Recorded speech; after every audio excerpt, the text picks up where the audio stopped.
Boa noite. Você confere agora as notícias que são destaque em Minas nesta segunda-feira. Morador de rua é morto a tiros enquanto dormia. Polícia prende pelo menos 4 suspeitos de vender drogas sintéticas e de lavar dinheiro aqui em Minas. A segunda chegou e os moradores de Barão de Cocais continuam sem saber como será o dia de amanhã, já que a parede da mina Gongo Soco está de pé, apesar das previsões, mas todos continuam em alerta máximo. Lojistas protestam contra o volume alto de impostos sobre medicamentos, abrindo a semana do Dia Livre de Impostos. Profissão de cuidador de idosos é regulamentada pelo Congresso. No futebol, o Atlético perde no Brasileirão, mas mantém segundo lugar na tabela e Cruzeiro sofre a 3ª derrota seguida. E para piorar a situação, agora a Raposa está sendo investigada também por suspeita de erros na administração. Venda de balas, refrigerantes e salgadinhos gordurosos já tem data para ser proibida nas escolas. E não se esqueça, estamos transmitindo o nosso jornal também ao vivo pelo Facebook, na página da TV Band Minas.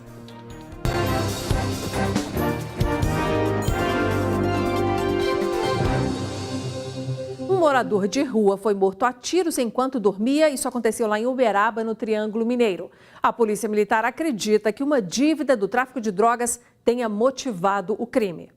Marco Túlio Silva Soares, de 31 anos, chegou a ser socorrido pelo SAMU após ser baleado, mas morreu horas depois de dar entrada no Hospital de Clínicas da Universidade Federal do Triângulo Mineiro. A vítima estava nesse local dormindo com outros andarilhos quando foi abordada por um suspeito que chegou em um carro.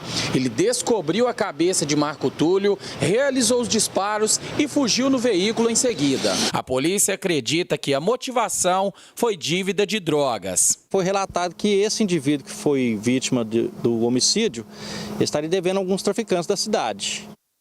Foi apreendido um adolescente de 16 anos que é suspeito de vários homicídios e de tortura aqui em Belo Horizonte. Entre os crimes pode estar a morte de um morador de rua que teria acontecido em fevereiro deste ano. Segundo a Polícia Civil, o autor agia no bairro Vila Pinho, que fica no Barreiro.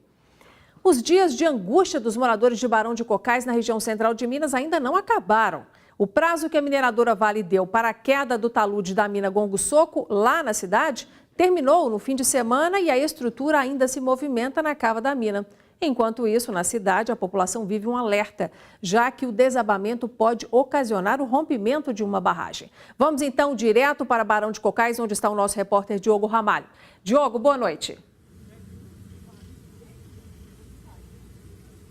Boa noite para você, Inácia. Boa noite a todos. Inácia, uma situação que até, de certa forma, me surpreendeu. Quando chegamos aqui, alguns moradores da cidade vieram até nossa equipe e disseram que a situação estava sob controle, que nada iria se romper, ou seja, após aquela previsão inicial da Vale e também da Defesa Civil, algumas autoridades, do rompimento do talude, essa previsão que se encerrou no último final de semana, aquele clima, aquela sensação de tensão e apreensão dos moradores aqui de Barão de Cocais deu espaço um pouco, à sensação de alívio e de esperança de que nada vai acontecer. Mas é bom deixar claro que as autoridades já confirmaram, mais cedo ou mais tarde, esse talude irá sim desabar, irá se romper. Portanto, essa sensação de alívio e de esperança, não é bom guardar isso de acordo com as autoridades, porque é fato que isso vai acontecer, o que não significa o rompimento da barragem, A gente vai agora conferir, Inácio, uma matéria, uma reportagem do Igor Calian, que acompanhou toda a movimentação aqui em Barão de Cocais e essa expectativa também para o rompimento do talude. O seu Carlos acordou cedo e abriu a barbearia como de costume. Mas por aqui, o movimento ainda está abaixo do normal. Tem que começar a semana, Tem que trabalhar, senão quem perde é a gente, Sem nenhuma definição sobre a situação do talude, a apreensão e os prejuízos continuam na cidade. Caiu bastante, até as lojas tudo vazias aí. Tá bem ruim pra nós aí. Fiquei o dia inteiro aí pra fazer R$10 aí. Antes eu fazia R$50, R$60. As agências bancárias, que estavam fechadas desde quinta-feira, voltaram a funcionar parcialmente. Uma unidade móvel foi colocada no centro para ajudar nos atendimentos. Mas para alguns serviços, os moradores ainda precisam viajar 13 quilômetros até Santa Bárbara. Os Correios voltaram a funcionar normalmente. A mineradora Vale fez uma estimativa do período em que o talude poderia ruir, o que gerou muita apreensão nos moradores de Barão de Cocais e também de cidades vizinhas. Mas agora, depois de uma semana de muito medo e incertezas, a situação é exatamente a mesma por aqui. Parte do paredão de rocha está se movimentando numa média de 15 centímetros por dia. Em alguns pontos mais críticos, chega a se mover 20 centímetros. Essa velocidade, que é por centímetros por dia, ela vem aumentando. Contudo, não há elementos técnicos que apontam como será esse desfecho. Se essa porção do talude ela vai ceder totalmente, se será gradual ou se até mesmo ela continuará avançando de forma a ceder e se acondicionar no fundo da cava. O deslize do talude pode provocar o rompimento da barragem sul superior da mina Gongoçoco. As probabilidades chegam a 15%. Caso isto ocorra, a lama de rejeitos de minério chegaria ao centro de Barão de Cocais em aproximadamente 1h12. O monitoramento do local continua 24 horas por dia. Não temos uma implicação que necessariamente essa situação do talude vai afetar a barragem, então por isso que a gente pede tranquilidade à população, que ela tenha a sua rotina permanecida, que ela confie no trabalho da Defesa Civil com relação a todas as informações que foram passadas a respeito de área de segurança, tempo de deslocamento. Para esta engenheira geotécnica, a mineradora teria outra opção, além de esperar o talude ruir. Existem várias técnicas para a gente fazer esse desmonte, que é um desmonte controlado. Eu posso usar desde uma argamassa expansiva, que é um material que eu coloco nas fissuras e ele tem uma expansibilidade que faz com que aquele material se quebre. Eu posso trabalhar com detonações, com explosivos, e aí teriam que ser explosivos de pequena magnitude.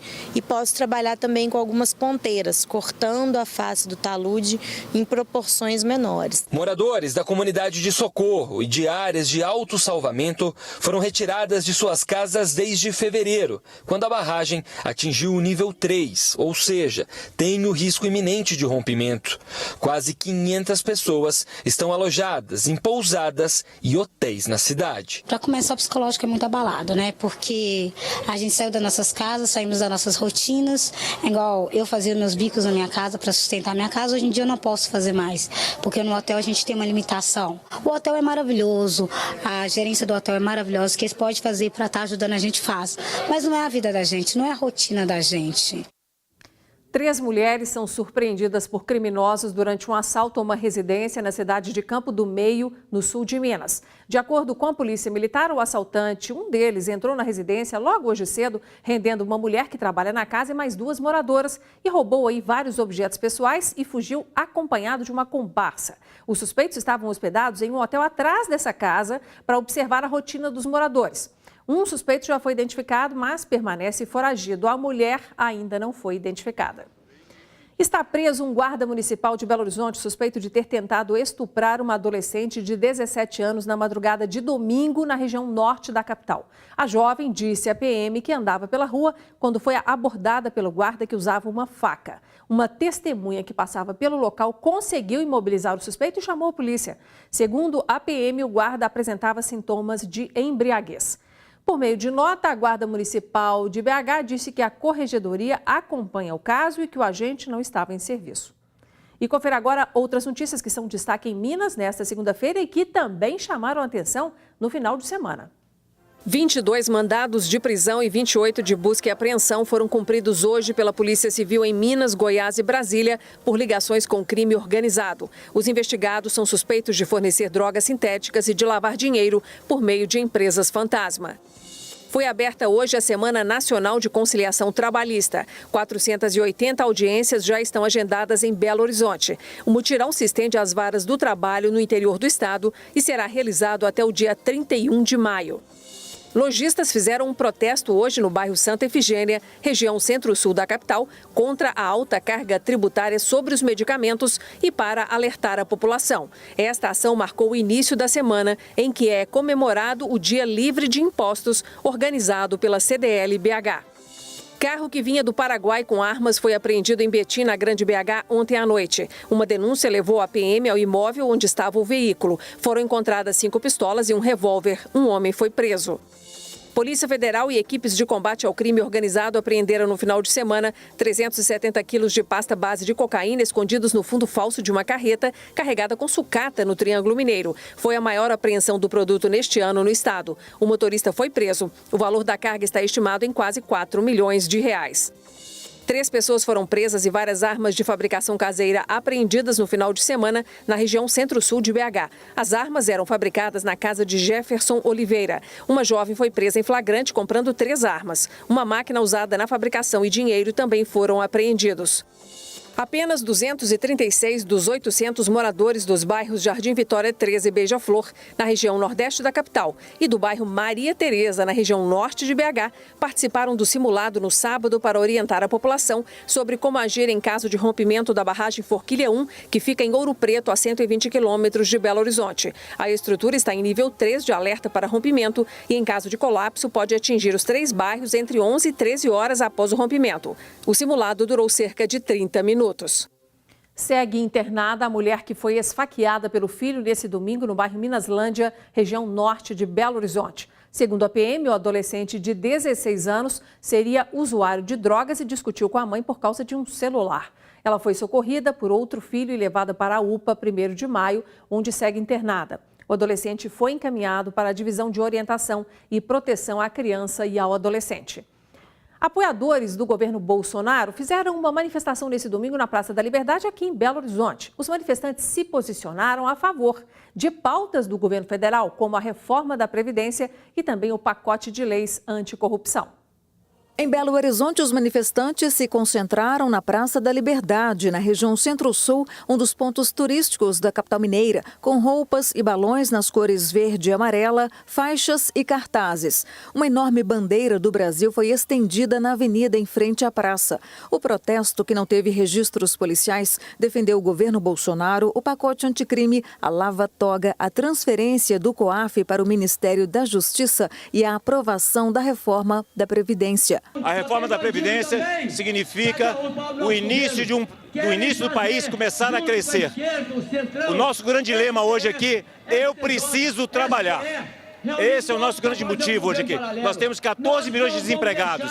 A única forma do país decolar é arrumar emprego para essas pessoas. Também houve críticas ao Supremo Tribunal Federal e ao Congresso Nacional. O nosso objetivo aqui é apoio incondicional ao presidente democraticamente eleito. A manifestação acontece 15 dias após estudantes de vários estados irem para as ruas contra o contingenciamento de verbas nas instituições de ensino federais. Os manifestantes ainda cantaram o hino nacional e, em seguida, soltaram balões verdes e amarelos. A PM disse que não iria divulgar estimativa de público. O juiz federal Bruno Savino, da 3ª Vara da Justiça Federal em Juiz de Fora, concluiu hoje que Adélio Bispo de Oliveira, o autor da facada no presidente Jair Bolsonaro, tem transtorno delirante persistente. Isso segundo pareceres médicos da defesa de Adélio e de peritos também escolhidos pela acusação. Com esse laudo, Adélio Bispo se tornaria inimputável, ou seja, não pode ser punido criminalmente. Portanto, se for condenado na ação penal que tramita na Justiça, Adélio Bispo cumprirá pena em um manicômio judiciário e não em uma prisão tradicional. A lei que regulamenta a profissão de cuidador de idosos foi aprovada no Senado e aguarda sanção presidencial. Especialistas dizem que a nova legislação pode encarecer os serviços, mas que também aumenta o respeito pela profissional. Aos 76 anos, Dona Lúcia está perdendo a memória e precisa da ajuda de cuidadores no lar de idosos onde mora. Ela trata a gente muito bem, muito carinhosa. Depois que eu perdi minha mãe, a comida mais gostosa que eu já comi é a dela. Em 10 anos foram abertas quase 30 mil vagas para cuidadores de idosos com carteira assinada, segundo o Ministério do Trabalho. Somente aqui, para tomar conta de 11 moradores com mais de 70 anos, são 10 funcionários. A Natália chegou a ficar um ano desempregada, até que fez o curso de cuidadora e logo foi contratada. Em primeiro lugar, o amor, né? Que o cuidador tem que primeiramente amar o que faz, ter dedicação, carinho, porque eles necessitam muito disso. O Senado aprovou um projeto de lei que regulamenta a profissão de cuidador de idosos, crianças e pessoas com deficiência ou doenças raras. Além de garantir os direitos trabalhistas, a medida estabelece requisitos para exercer essa atividade. É preciso ter, a partir de 18 anos, ensino fundamental completo e curso de qualificação de, no mínimo, 160 horas.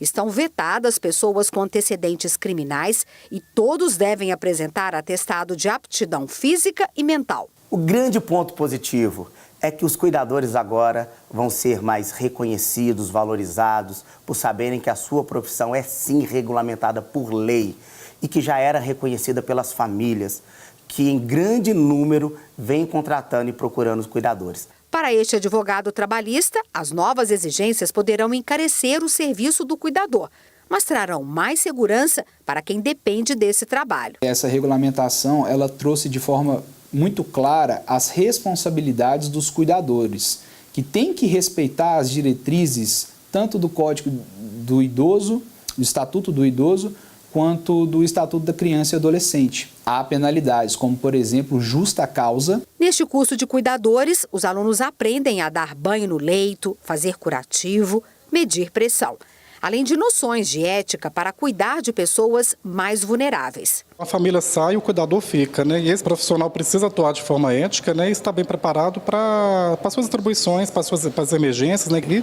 desempenhar bem o seu papel. E por falar em saúde, um telespectador nos enviou hoje o flagrante de uma discussão entre pacientes e guarda municipal que aconteceu na UPA Pampulha, aqui em Belo Horizonte. A reclamação era sobre o tempo do atendimento. As pessoas diziam que já estavam aguardando por horas e que não tinham sido chamadas ainda. Segundo os relatos, apenas crianças estavam sendo atendidas. Nós entramos em contato com a Prefeitura de BH, que nos informou que a UPA Pampulha está com a equipe completa, composta por 7 médicos, mas que a demanda nas UPAs cresceu aí 40% desde abril e que o tempo de espera está mesmo maior. A Prefeitura diz ainda que as UPAs fazem triagem para priorizar os casos mais graves e que os serviços têm sido ampliados para acompanhar a demanda. E veja a seguir os destaques do futebol. Atlético e Cruzeiro perderam as partidas do final de semana e a Raposa está sendo investigada por crimes na gestão do clube.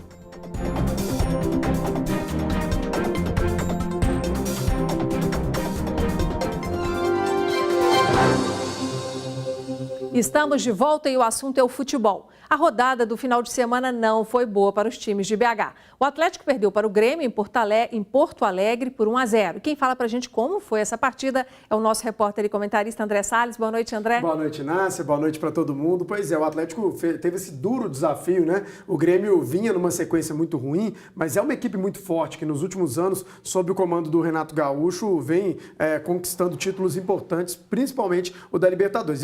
O Grêmio realmente teve um domínio da partida. O Vitor, inclusive, foi muito bem no jogo, fazendo importantes defesas, mas no segundo tempo não teve jeito. Uma bola sobrou para o Rodrigo Vizeu e o Rodrigo Vizeu acabou abrindo o placar. Vale lembrar que o Grêmio perdeu um pênalti. O Atlético não fez uma partida ruim, mas acho que a vitória foi justa. Agora o Atlético tentando se recuperar amanhã contra o União La Calera pela Copa Sul-Americana. Tá certo, a gente vai contar desse jogo para você também amanhã. Bom, e o Cruzeiro, gente, perdeu para a Chapecoense por 2-1. Esse jogo foi em Belo Horizonte, em partida realizada na Arena Independência, porque o Mineirão já está aí sendo preparado para a Copa América. E essa foi a terceira derrota seguida no Campeonato Brasileiro e a torcida está muito brava. André, o que explica essa queda tão impressionante de rendimento, já que o Cruzeiro começou o ano ganhando tudo, né? Tá muito difícil de explicar, Inácio. Eu acho que parte, né, da explicação é a diferença do nível dos adversários, né? Uma coisa é você jogar um Mineiro e um grupo da Copa Libertadores que acabou se mostrando bem mais fraco do que se imaginava, e outra coisa é o Campeonato Brasileiro. Mesmo assim é difícil explicar.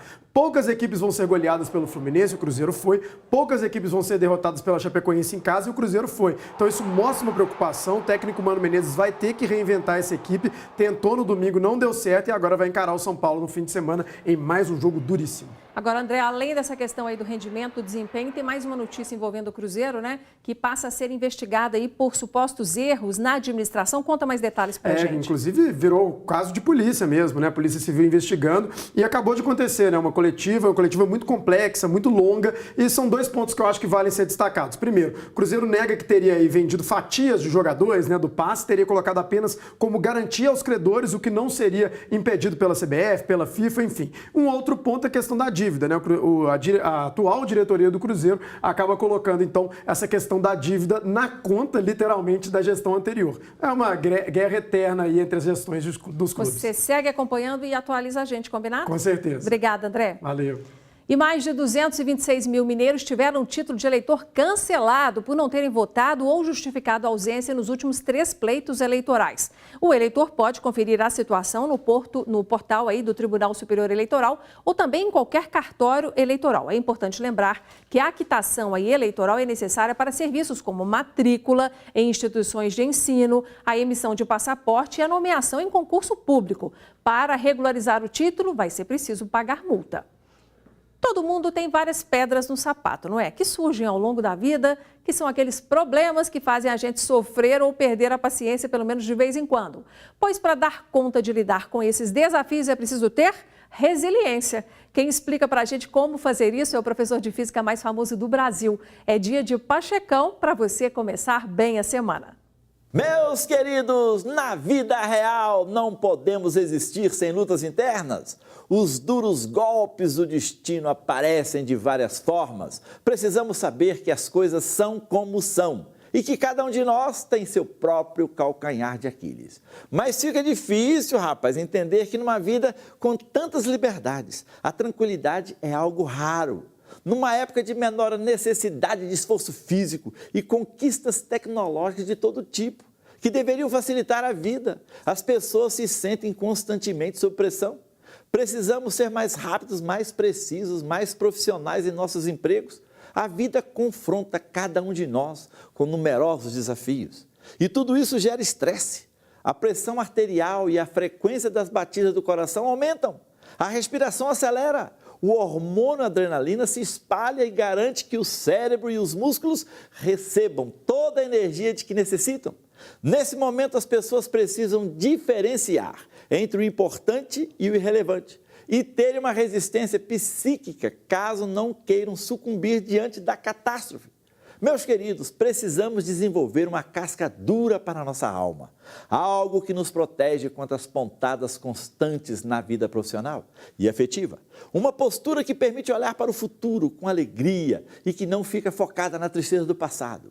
Uma autossegurança que nos imuniza contra a maior parte das críticas e nos permite processar apenas a parte construtiva. E a isso damos o nome de resiliência. Essa força misteriosa de resistir às expectativas do mundo, que nos possibilita sobreviver às crises e identificar estratégias e recursos para sairmos de uma situação deprimente e voltar à vida plena. Tenha pele de elefante, meu irmãozinho, e encara a vida com muita alegria. Falou legal? É isso aí, meu irmão. Bye, bye. Pele de elefante é boa, né? Bom, gente, a Rádio Band News BH segue com as atividades em comemoração aos 14 anos de sucesso. Os ouvintes dos 89,5 foram convidados para um café da manhã no Mercado Central com os colunistas e âncoras da rádio no sábado pela manhã. A oportunidade de estar ali frente a frente com os donos das vozes que informam e provocam reflexões diariamente foi bem aproveitada pelos ouvintes, que inclusive tiraram dúvidas sobre vários temas. Para ficar aí por dentro das atividades comemorativas, ouça a programação da Band News pelo rádio ou na internet usando o aplicativo Band Rádios. A menor temperatura registrada aqui em Minas neste ano nem esperou o inverno chegar. A queda mais acentuada nos termômetros foi na cidade de Monte Verde, distrito de Camanducaia, no sul de Minas, e ocorreu na madrugada de hoje. Em alguns locais, a temperatura chegou a 2 graus negativos, deixando a paisagem bem diferente. E depois do intervalo, você vai ver que a venda de alimentos gordurosos com muito açúcar e sal será proibida nas escolas.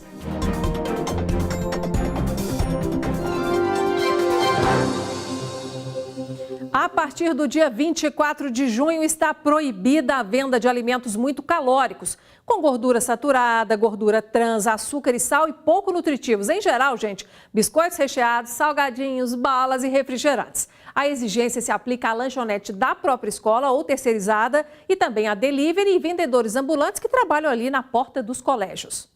A recomendação faz parte do Programa Estadual de Proteção e Defesa do Consumidor, da Secretaria de Estado de Saúde e do Sindicato das Escolas Particulares de Minas Gerais. A nutricionista deste colégio, na região noroeste de BH, terá que refazer o cardápio dos alunos.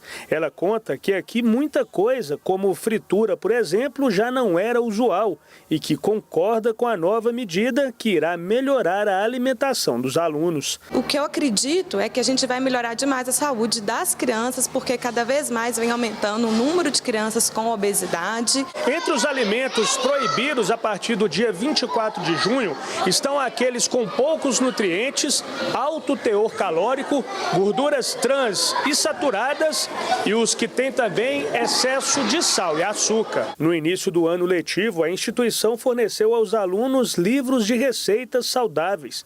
De acordo com a diretora, isso faz parte do programa de educação nutricional que funciona na escola. As famílias são extremamente fundamentais nesse processo, uma vez que o lanche na escola é apenas uma refeição das 5 que uma criança faz ao longo do dia. É o que pensa e faz esta digital influencer, mãe de 2 crianças em idade escolar.